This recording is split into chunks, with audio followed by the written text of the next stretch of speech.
coming up 2 days from now, the Venus transit of 2012. I know a lot of you aren't really into astrology, but I think there could be something significant about this.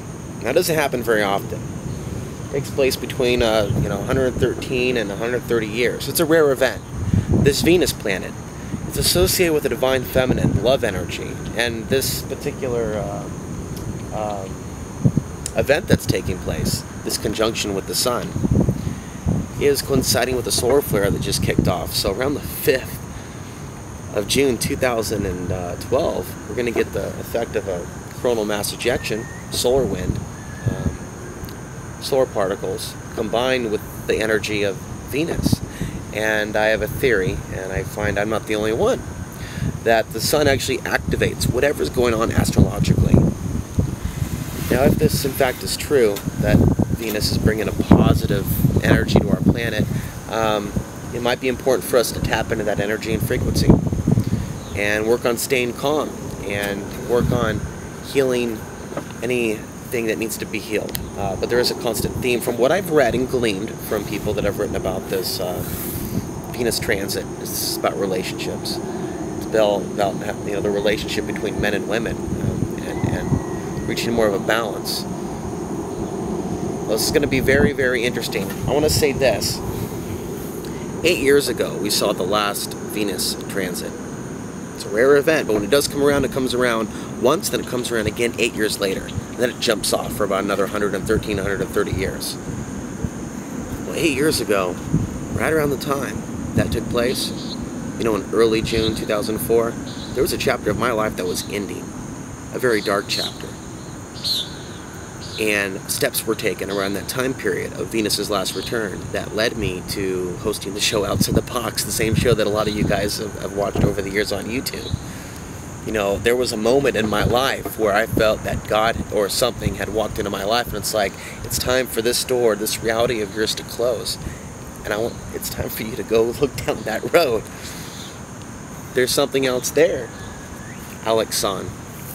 And I felt that in spirit at that time, and I'm sharing that with you now. I've shared it sometimes in my past, some of the more details, but this is not the time for that. This is the time to tell you there's a reason why I think this might be significant. And I can tell you, I'll be honest with you, I walked around today and yesterday a lot, and I feel a certain calm in the air. Last week felt a lot more chaotic. And there's also the timing of this. We have a lunar eclipse taking place tomorrow, and we had a solar eclipse not too long ago. So we have a solar eclipse, then there's going to be a lunar eclipse, and the day after that we have the Venus transit of 2012. For years I've wondered what the summer of 2012 would be like.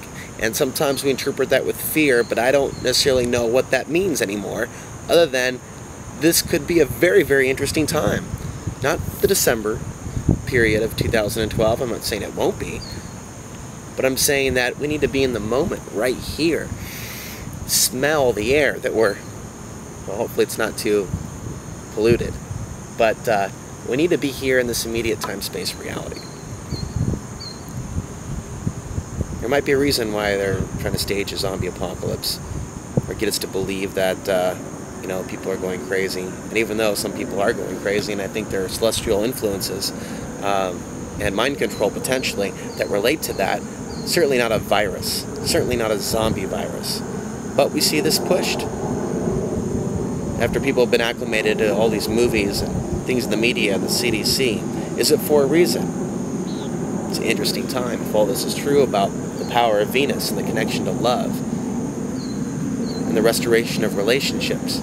It would make sense for the elite to stage something. If we look at what they've been doing recently, we saw the Bilderberg group not too long ago, which meets about this time anyway every year, but also the NATO meeting. And not too long ago, they were talking about BRICS in the East, the Eastern New World Order, mostly led by China, Russia, and other countries. And of course, we have the London Olympics taking place about the same time as Venus's transit. So this is definitely shaping up to be one hell of a week ahead. And so hopefully through this video that I've shared with you under the moonlight, that maybe some things are making a little bit more sense.